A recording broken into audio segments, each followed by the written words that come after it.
Professor Patrício, obrigado aí por aceitar o convite da entrevista, aceitar estar aqui conosco. E aí eu queria que você falasse um pouco da sua trajetória mesmo acadêmica, né? Desde a graduação, como é que foi, as pesquisas desenvolvidas, as atividades de extensão. Pode começar. Obrigada, Nilson. Bom, acho que uma coisa legal de falar é que eu entrei na universidade no ano de 2003. E esse foi um ano que foi muito importante para a educação no país, né? Assim, a gente teve um marco de abertura das universidades.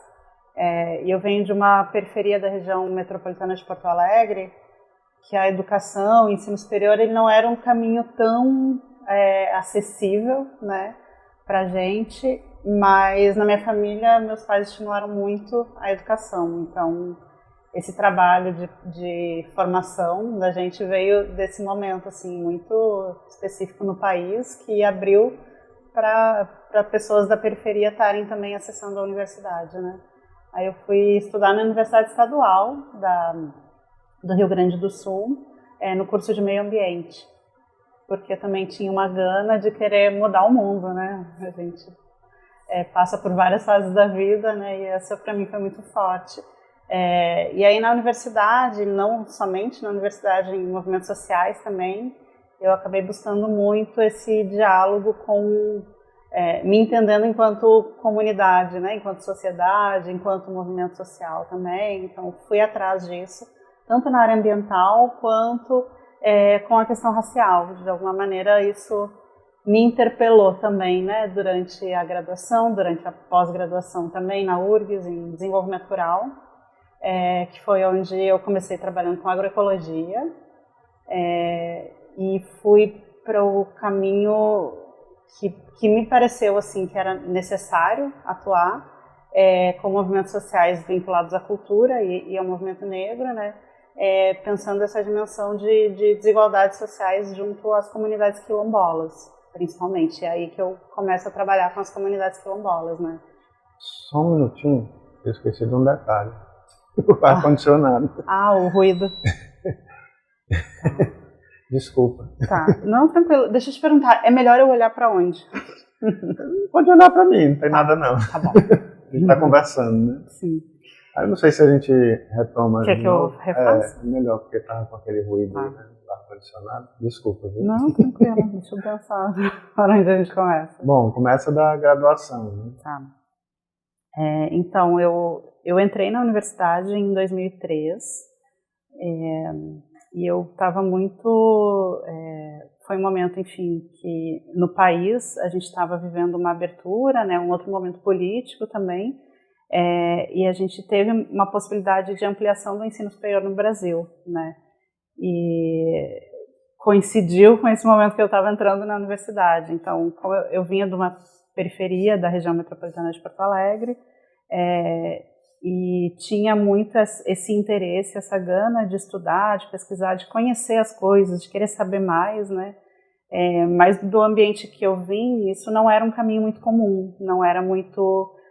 hoje em dia a gente já tem um legado, né, de abertura do ensino superior, ainda falta muito, mas a gente já tem, né? Mas naquele momento foi como... Quer que eu toque? Tudo aparece, né? Naquele momento foi como uma ponta de esperança, né, de seguir um caminho que não seria o caminho que foi mais trilhado para mim, né? Eu comecei a trabalhar muito nova, com 12 anos, trabalhando em trabalhos precarizados, né, telemarketing, outros, assim, de secretariado, tudo assim muito muito precarizado, mas com esse entendimento que eu tinha que estudar, né? E aí e não poderia estudar qualquer coisa, né? Então não era algo que só me daria dinheiro, algo assim. Eu queria fazer alguma coisa, eu estava instigada em fazer alguma coisa que realmente tocasse o coração, né? E aí eu fui para a área ambiental porque eu tinha esse interesse em mudar o ambiente que a gente estava vivendo e todas as preocupações que naquele momento eu já sentia, né? Então fiz uma graduação em Tecnologia e Meio Ambiente na Universidade Estadual do Rio Grande do Sul E dali eu comecei a entender também que não adiantava eu tentar enxugar o chão com a torneira ligada, né? Com a torneira aberta. E aí eu fui em busca da antropologia na graduação. Então eu comecei a fazer um trabalho de pesquisa, de iniciação científica, que foi um levantamento etnobotânico. E essa compreensão, esse olhar da antropologia, que queria entender o porquê das coisas, o porquê que as pessoas faziam de certo modo e não de outro, nesse caso com as plantas medicinais e todo o conhecimento associado a elas, né? Uhum. Mas me abriu outra porta ali, né? Então eu já estava abrindo portas. Eu acho que a universidade tem esse poder também, né? De nos tirar do lugar. Eu estava abrindo portas, e aí eu conheço a antropologia, eu pensei, nossa, esse é um caminho, né? Assim, é um caminho para a gente tentar entender o que está acontecendo no mundo e tentar, de alguma maneira, intervir positivamente nisso, né? Dentro dos nossos arcos limites, mas fazer alguma coisa, né? E aí, na pós-graduação, eu vou para o desenvolvimento rural, mas com um olhar para a antropologia. E ali eu conheço também os movimentos relacionados à questão racial, à questão cultural, né? Então, tem essa aproximação, e aí eu sou muito instigada a pensar não só a questão ambiental, mas a questão racial também, né? Então, foi sendo um processo assim, de abertura para possibilidades até que eu cheguei no doutorado no trabalho com comunidades quilombolas, né? Mas... O mestrado é que foi na antropologia, né? Não, eu não tenho formação na antropologia, eu tenho formação no desenvolvimento rural com antropólogos e no doutorado em ciências sociais com antropólogos. Então, foi sempre um flerte, né? Mas nunca chegando na formação em antropologia. E aí sim, no pós-doutorado, que eu faço 2 pós-doutorados em antropologia, né? Mas aí já com uma experiência mais docente, né, já como pesquisadora, mas ao longo do processo, no mestrado e no doutorado, foi muito algo que eu fui buscando dentro desses programas interdisciplinares, né? Uhum. No mestrado na URGS e no doutorado no CPDA, na Federal Rural do Rio de Janeiro. Sim. Que lá a gente tem essas 3 linhas, né, da antropologia, da sociologia e da economia. Eu escolhi a linha da antropologia. Entendi. Aí a pesquisa foi sobre essa questão das ervas, né, que você falou? A pesquisa, eu começo na graduação com as plantas medicinais, com o levantamento etnobotânico. No mestrado eu vou para agroecologia. Sim. E no doutorado, aí eu chego nas comunidades quilombolas. E aí é toda uma complexidade de conhecimentos que vai entrar tanto essa dimensão também das plantas, mas um processo de reconhecimento enquanto comunidade quilombola. E o que implicava esse reconhecimento para essas comunidades? Uhum. Então, o que estava em jogo quando eles se definiam como quilombolas, que é uma categoria estatal, né, mas também é uma categoria que tem uma aderência à própria história, né, dessas comunidades, né? História de resistência, história de luta, história com alguma relação com a escravização no passado, né? E todas as formas de opressão que vem acompanhando. Então, a trajetória foi indo da área ambiental para um flerte com a antropologia até chegar, de fato, numa tese que tinha um trabalho muito direcionado para a antropologia. Aí no pós-doutorado, você continuou a pesquisa? No pós-doutorado, o primeiro que eu fiz foi na UFPEL, e ali eu já estava, junto com o movimento social, eu comecei um trabalho muito autodidata, de participar de atividades de formação em audiovisual. Isso foi lá por 2012, 2013, a gente fazia, por exemplo, as pagelanças quilombólicas, que eram encontros com o pessoal do software livre, né, do movimento negro, nos quilombos e fazendo formações. Então a gente tinha formações e fazia logo em seguida as formações nas comunidades, pensando a comunicação de uma maneira livre também, né, assim, então rádios comunitárias e outras expressões diversas. Assim. Então o Antropoéticas ele já vem dessa época, né, porque na verdade era a demanda que vinha das comunidades que a gente tentava de alguma maneira consolidar com técnicas que a gente estava aprendendo ali na hora, né, juntos. E foi muito legal porque é isso, quem me ensinava sobre edição em software livre eram pessoas do movimento, né, então tinha uma ideia de uma luta coletiva ali também, e principalmente para produção de um conteúdo que fosse do nosso jeito. Certo. Né? Então a gente tem autonomia na produção de conteúdo. Então o seu pós-doutorado foi na UFPEL? Foi na UFPEL Com quem? Foi com a Cláudia e também com a Renata Menache, as duas professoras que eu trabalhava lá, mas a Cláudia, enfim, ela me abriu essa perspectiva de que essas coisas que eu fazia fora da academia, eu poderia fazer dentro. Né? E quando ela abre o LePaz, né, para as pessoas, ela acolhe as pessoas no LePaz com essas ideias e ela se empolga com isso. Ela acha assim, interessante, instigante e passa isso para a gente. Então, acaba fortalecendo quem está começando, né? Ou quem não tem ainda toda uma trajetória consolidada para um entendimento de que, bom, eu posso tentar ir por esse caminho, né? E aí a gente trabalha juntas desde então, desde esse período de 2000. Começou em 2013, 2014, 2015, porque depois do pós-doc também a gente segue um pouco antes, mas depois a gente segue trabalhando juntas, né? E aí a gente fez uma proposta de um projeto de extensão, que foi o Histórias de Quilombo, em 2016. E foi muito com base na minha pesquisa de doutorado, né, que era nas comunidades quilombolas de São Lourenço, e eu tinha esse interesse em fazer algumas outras atividades nas mesmas comunidades, porque a gente já estava muito refletindo sobre essa questão da restituição, né, mais do que um momento específico da pesquisa, né, bom, lá no fim a gente chega e restitui, ponto. A ideia é que seja um processo e esse processo seja de relação a longo prazo, né?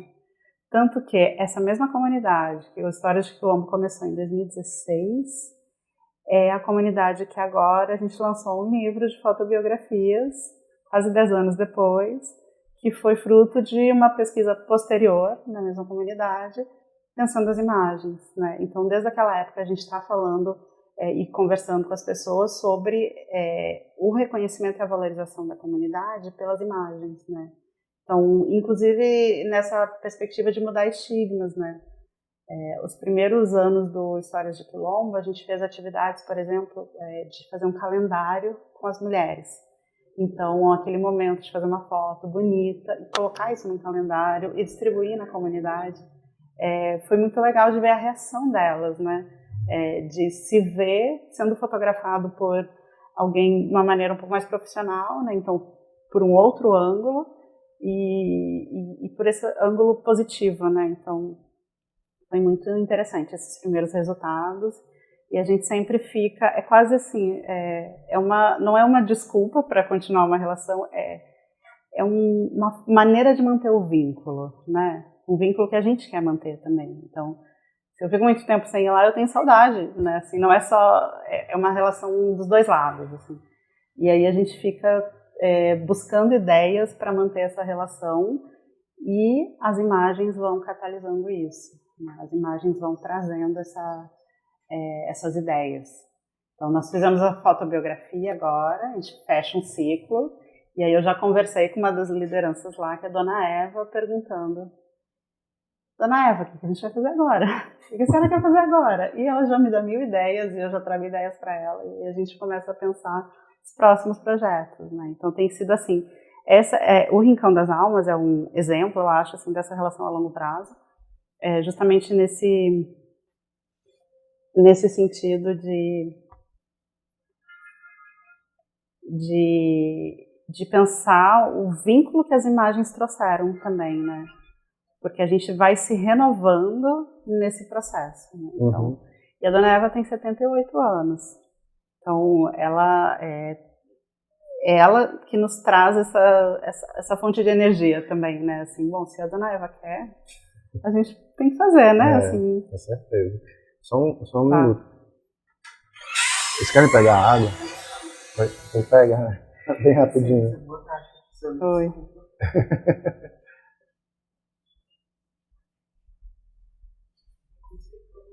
deixei uma ilustração do lado, né?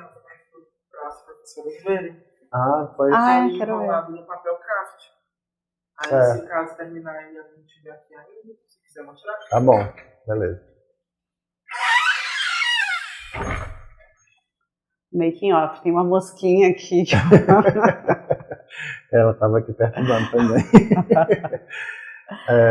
Patrícia, quando foi que... Esse foi o primeiro trabalho que você fez com imagens ou teve anteriores?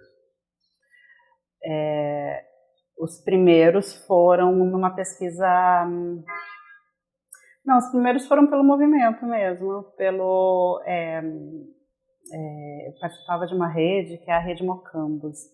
E essa rede que era justamente essa conexão entre o movimento negro, entre pessoas, né, lideranças negras, e o movimento do software livre. Então ali a gente fazia documentários também. Tem alguns ainda que estão no YouTube, mas era muito essa mensagem que a gente queria passar de uma produção do nosso jeito, né? Então essa mensagem que a gente queria passar de que poderia democratizar mais a produção de conteúdo. Uhum. E é interessante a gente pensar que isso, naquela época, o celular não era como é hoje, né? Uhum. Então a gente tinha muito uma preocupação de antecipar também que quando viesse uma onda de tecnologia mais forte, né, a gente tivesse mais empoderado, né, de saber como usar essa tecnologia para um sentido que seja interessante, né, de passar uma mensagem, não só receber a mensagem, né. Claro que hoje em dia é uma coisa absolutamente descontrolada, né, assim, o uso das informações que circulam, né. Mas eu acho que algumas sementinhas a gente conseguiu deixar, né, assim, desse pensamento mais reflexivo sobre a imagem antes desse boom da fotografia, por exemplo, né. Então foi esse movimento. O primeiro com as imagens foi pelo movimento social. Uhum. Aí depois eu fui levando isso para a academia. Então, porque a ideia também era infiltrar, né, assim, era essas brechas e aproveitando essas brechas, essas portas que se abriram por dentro por pessoas como a Cláudia, aproveitar isso, né? Então, aproveitar e infiltrar esse tipo de ideia dentro da universidade. E aí tem um efeito muito grande, assim, porque a gente acaba vendo que a gente também pode construir a universidade, né? Claro que tem desafios, tem estruturas, tem burocracias que às vezes deixam a gente um pouco amarrado, mas tem brechas, né? E aproveitando bem essas brechas, a gente consegue ir muito longe, né? E aí eu vejo em laboratórios como o Labome, como o Lepaz, essas brechas, né? Então, é esse espaço de encantamento também dentro da universidade, né? E é isso. Me dá uma brecha que eu vou atrás, né? Eu penso assim também. Concordo completamente. Agora, essas produções de documentários que você fazia, como era? Vocês faziam oficinas? Como era a preparação disso? Como era a execução? Primeiro a gente fez oficinas de formação na Casa Tainá. Então a gente, em um momento que a gente conseguiu um mínimo de recurso, pouco, né? Mas foi um projeto muito interessante, que a gente era um encontro entre os mestres griots de todo o país. Então eu conheci mestres da Bahia, conheci mestre Jorge Rasta da Bahia, por exemplo, de Ilhéus, que é uma pessoa incrível, e eles traziam essa dimensão do conteúdo, ao mesmo tempo que os mais jovens ali traziam a dimensão da tecnologia. E aí era o que o mestre Jorge Rasta falava, era plugar os tambores nos computadores. E aí vamos ver o que vai sair disso, né? Então a gente tinha essa formação, depois dessa formação a gente tinha esse outro movimento que era nas comunidades. E aí fui conhecendo terreiros, fui conhecendo um universo que, mesmo sendo gaúcha, sendo da região de Porto Alegre ali, para nós era muito estigmatizado, né? E foi um movimento de tomada de consciência mesmo, assim, de onde eu vim, o que eu estou fazendo aqui e o que eu tenho que fazer aqui, né? O que eu posso fazer aqui. E aí a gente fazia, por exemplo, replicava essas oficinas nas comunidades. Uma oficina que foi muito legal de documentário que a gente fez num quilombo, na comunidade quilombola Morada da Paz, que é um terreiro também. A gente fez um fim de semana de oficinas sobre saberes quilombolas. Então, por exemplo, teve a construção de um forno de barro, teve daí todo o processo de amassar um barro, de mexer com as coisas, em mutirão, pessoas juntas cantando, dançando, assim, a alegria também, né, do lugar. E aí a gente tinha uma equipe, nos separamos por equipe, e tinha a equipe de filmagem, que eram os jovens da comunidade, de 12, 13 anos. E aí a gente fez a própria edição no dia seguinte, e saíram 5 vídeos, assim, que estão no YouTube, assim, alguns super acessados, inclusive com 160, 200 mil visualizações, esse do forno de barro, e é o fazer junto, 2 fazeres junto, né? Um era o fazer da manualidade ali do forno de barro, e o outro era o fazer do audiovisual, né? O registro, que era feito pelos olhos dos próprios quilombolas. Então, e aí eu penso, bom, essa é a minha referência. É aí que eu fui forjada, né? É isso que eu quero levar para dentro da universidade. Então, começa por aí, os documentários. Você falou de 2 pós-doutorados, né? Foi. Aí você contou só um, como é que foi o outro? O outro foi na Paraíba. Aí foi mais tempo, né? Foram 4 anos de pós-doutorado, depois eu ainda fiquei como professora colaboradora um tempo. E ali eu levei o projeto Histórias de Quilombo para lá, né? Então, em 2017, eu migro junto e o projeto vai. E ali eu começo a formar uma equipe e o trabalho ele fica mais... Porque no Lepais eu tinha o acolhimento do laboratório, né? Então eu me sentia em casa ali, tinha a equipe, tinham as pessoas que estavam trabalhando ali. Na UFPB eu tive que montar do zero. E foi muito bom também, essa experiência de entender, né? Assim, de também encantar outras pessoas, né? Como a Cláudia fazia comigo, né? De também dar espaço para... e construir um espaço, e cavocar um espaço dentro da universidade, a gente fez junto, né? Lá na Paraíba foi em João Pessoa mesmo? Sim, foi no campus de João Pessoa. Mas não tinha relação com o pessoal lá do Rio Tinto, não, né? Eu dava aula lá em Rio Tinto também.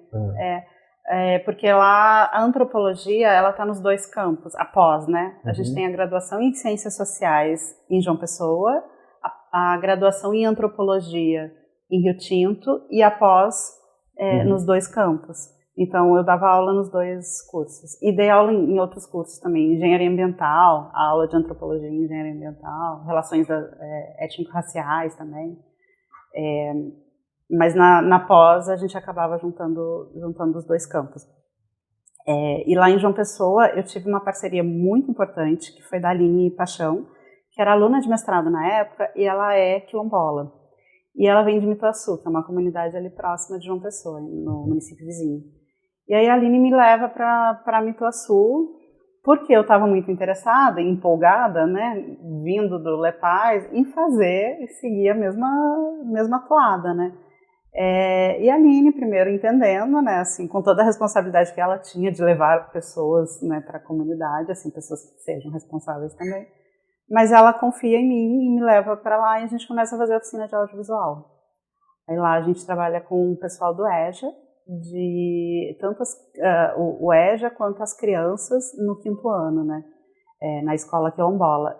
E aí foi muito legal, porque a gente fez um ano inteiro de oficina, porque é uma comunidade que não é longe de João Pessoa, então a gente conseguia ir sempre, né, semanalmente, tá lá, fazendo as oficinas, e as pessoas do EJA assumiram esse projeto junto com a gente de uma maneira muito legal.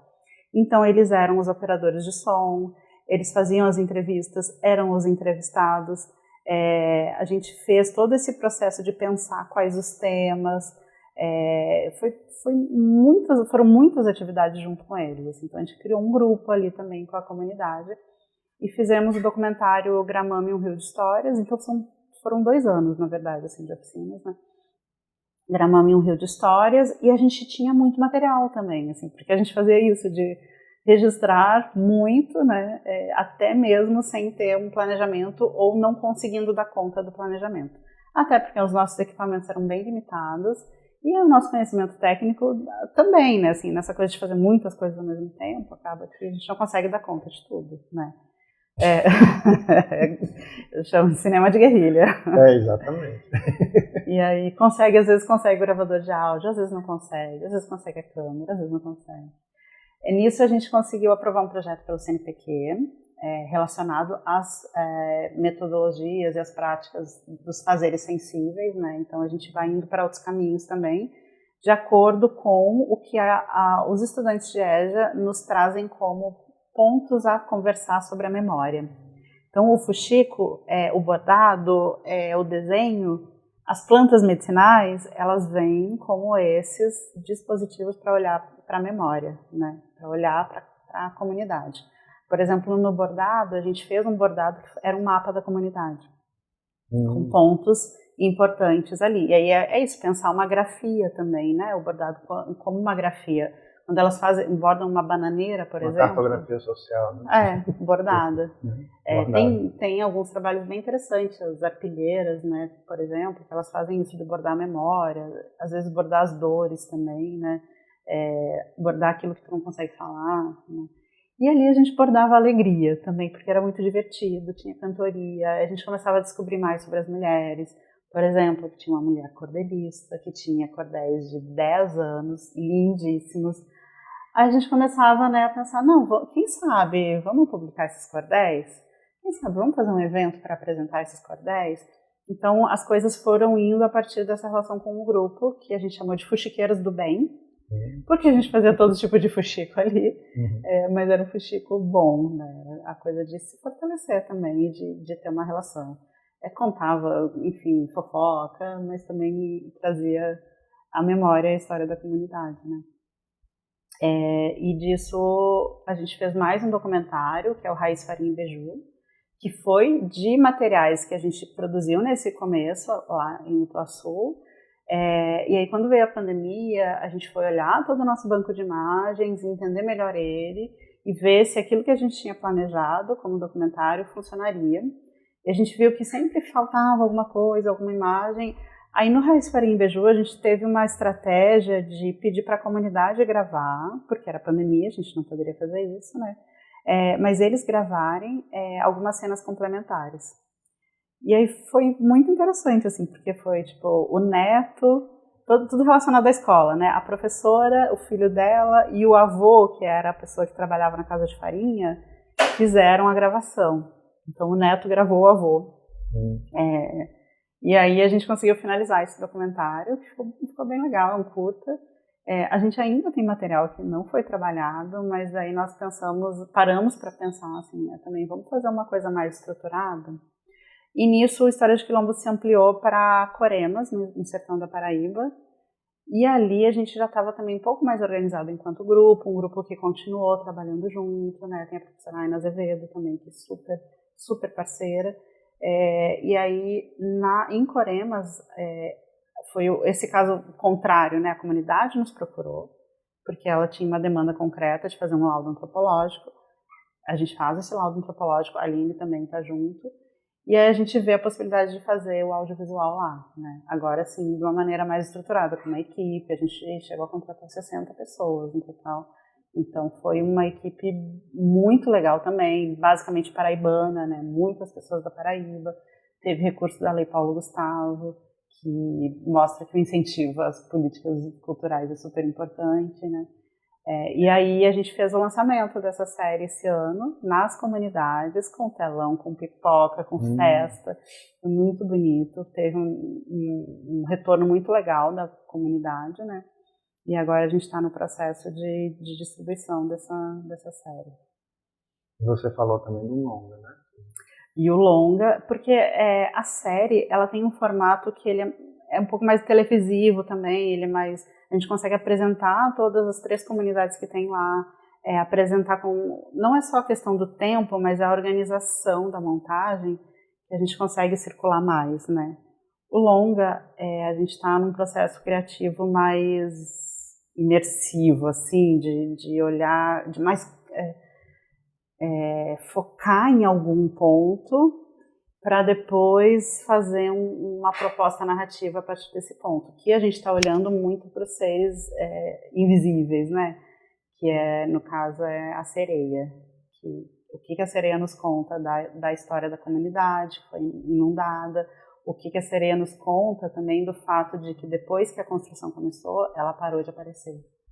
Então, o que afugentou a sereia, E aí para esse imaginário também, né? No longa a gente está trabalhando isso. Ou seja, outra obra, né? E por que vocês escolheram a sereia? A sereia, porque ela foi aparecendo, ela foi se colocando no filme em várias situações, né? Nem todas muito fáceis, assim, né? A gente teve vários desafios também na filmagem, com o rio, de estar filmando em barco, de estar filmando... É um açude muito grande, né? Ele é um açude perigoso. E aí, eu acho que a sereia, ela nos protegeu também nesse processo. A mãe d'água, né? Oxum.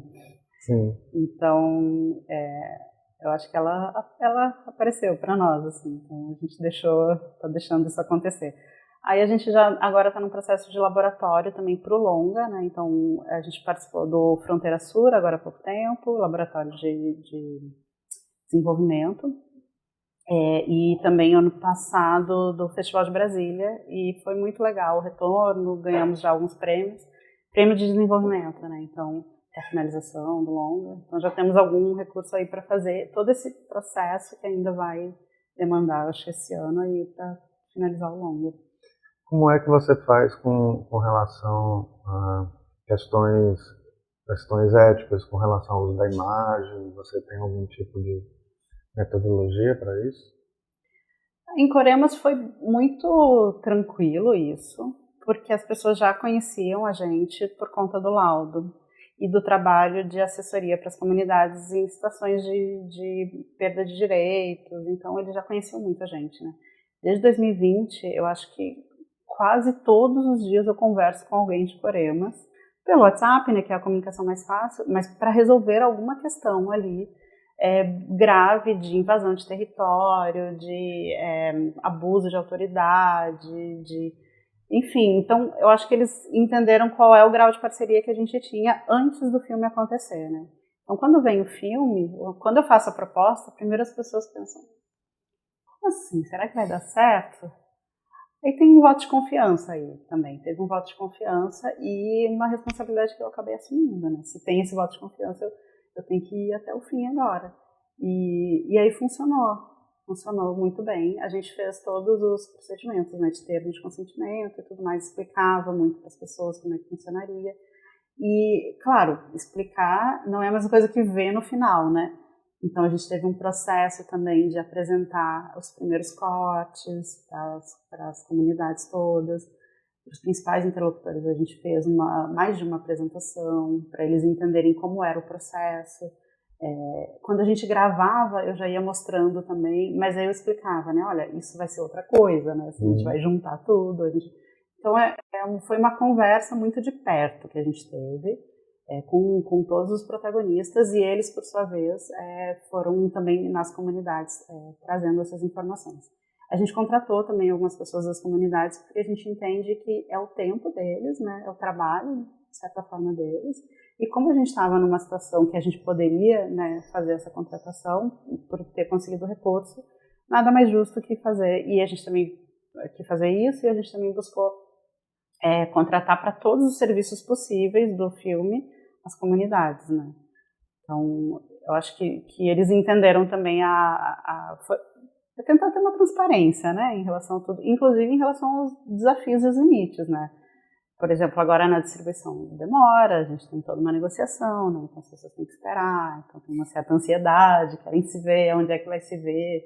Então eu vou sempre conversando e explicando, olha, o processo é assim mesmo, mas estou aqui, está funcionando. E com relação à questão do acervo que vocês produziram, né? Como é que vocês fazem a guarda e se vocês disponibilizam também para as pessoas, para outras coisas, como é que vocês fazem? Eu já estou com ideias. A gente tem um material bem grande, por exemplo, da série que a gente gravou e está em ótima qualidade, né? Está em 6K, 4K. Então, para esse material, a gente pensou em alguns outros produtos, inclusive site, e aí aos pouquinhos a gente consegue ir distribuindo. O material bruto, a gente tem muito material, né? Ele está guardado a princípio, mas a gente ainda tem possibilidade de olhar para o longa, utilizando alguns desses materiais, e olhar para um site, talvez trazendo personagem por personagem, algumas cenas.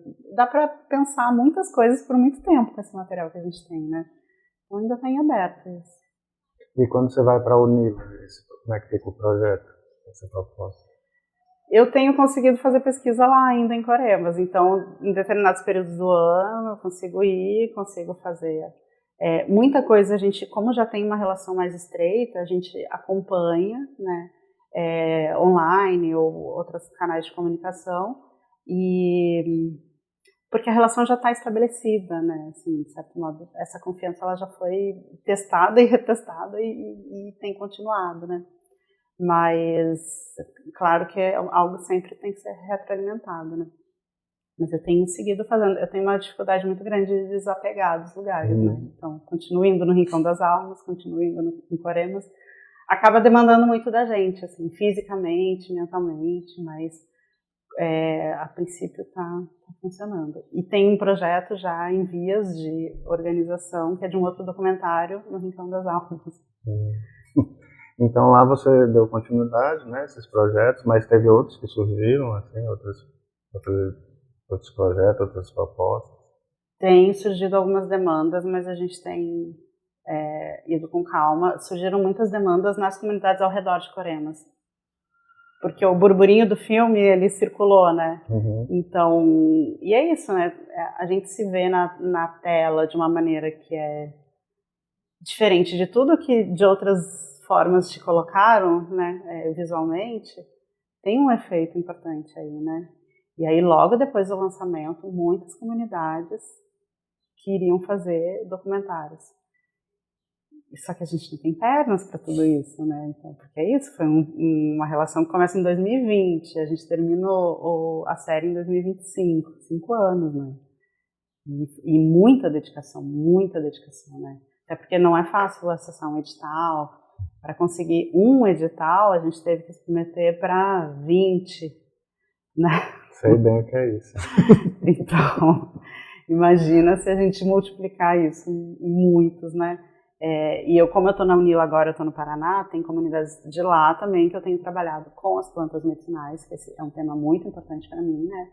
Mas ainda não com o audiovisual. Porém, eles têm essa demanda. Então, só que é isso, vamos com calma, vamos entender o que a comunidade quer, qual é a melhor maneira, quem pode fazer, que sempre tem um processo formativo por trás disso, né? Que não é só eu ir, chegar e fazer um documentário e pronto. É a gente pensar sobre imagem, a gente pensar sobre o que eles querem ver e como que eles vão construir isso, né? E o Antropoéticas, fala um pouquinho do Antropoéticas. O Antropoéticas, ele, na verdade, acho que para mim e para a Dani também, é algo muito tranquilo para a gente, porque a gente foi formada nisso, né? É um pouco de ver essa consolidação dessa infiltração que a gente estava falando, né? Dessa brecha. Então, o Antropoéticas é encontrar outras pessoas que têm essa perspectiva de que pode se fazer um diálogo entre formatos, entre modais, entre dispositivos diferentes, e que a gente vai falar de antropologia. Então, a gente vai fazer antropologia, mas pensando essas várias expressões. E a gente está nesse trabalho também de olhar para a América Latina, né? Então, isso também tem sido muito legal. Para mim tem sido aprendizado, porque eu estou numa universidade da integração latino-americana, né? E é isso, a gente vai olhar para realidades que têm proximidades e que têm suas especificidades, né? Então, é um outro jeito de ver o audiovisual também, né? E a sua experiência no caso da ABA? Eu participei além do CAV, que a gente está agora, está iniciando, né, os trabalhos, mas eu participei também do júri do prêmio Pierre Verger, alguns anos atrás. E aí, primeiro, é muito interessante para a gente ver o que está sendo feito agora, né, assim, de mais recente, da produção audiovisual, e pensar, eu acho que também essa troca entre as pessoas mais experientes ali, a gente conseguir estar junto com elas, né, e as pessoas que estão agora começando, é muito legal nesses espaços, né, então eu acho que essa é uma das coisas mais positivas, assim, estou ali aprendendo e com pessoas que são minha referência, né, minha bibliografia, então, e que são pessoas que deram a camiseta, suaram a camiseta para construir a antropologia visual no Brasil, né? Então é um grande privilégio também estar nesses espaços e a gente aprender também a dinâmica, né, do campo e tudo mais, e ajudar a construir essa dinâmica. Acho que isso é legal. Bom, e as suas impressões com relação a visualidades? Eu adoro esse tipo de iniciativa que a gente dialoga com a comunidade, né? Assim, para mim isso sempre foi muito interessante. Desde a primeira vez que eu ouvi falar no Visualidades, a gente mandou alguns trabalhos, até uns ensaios, acho que deve ter sido 2015, 2016, por aí. E eu pensava, nossa, como consegue, em tantos lugares, como vocês conseguem, em tantos lugares, e trazer também, né, não só apresentar o filme, mas trazer alguma dinâmica, alguma prática, que as pessoas entendam que aquele é um lugar interessante, né, o da antropologia, pelas imagens. Então, acho que é super interessante. Eu gosto muito também de a gente pensar toda a antropologia que é feita fora do Sudeste, né, fora desse eixo assim, que parece que as coisas... a gente tem que fazer muito mais para parecer, né, assim, como se a gente estivesse trabalhando suando muito a camiseta, né. Então, a antropologia no Nordeste e as visualidades no Nordeste, para mim, ainda mais tendo morado tanto tempo na Paraíba, né, é de uma riqueza, é incrível, né, assim, então a gente tem esse trabalho aí de seguir, né, de continuar. Então, meus parabéns aí para ti, para o Labone, porque é um trabalho hercúleo, assim. Eu sei que dá mais trabalho ainda estar num local que não seja esse Sudeste, né? Assim. Uhum. Mas também acho que dá uma liberdade, sabe? Penso assim. Eu penso assim. Muito legal. Pronto, então você quer fazer alguma consideração final, alguma coisa que você queira acrescentar? Não, acho que só reforçar a importância, né, desse trabalho de estar no Nordeste, de ser sobre o Nordeste, com pessoas do Nordeste, né? Eu acho que isso aí são essas portas que se abrem por dentro, né? E tá fazendo coisas incríveis. Perfeito. Muito grato, então, professor. Obrigada. Foi show.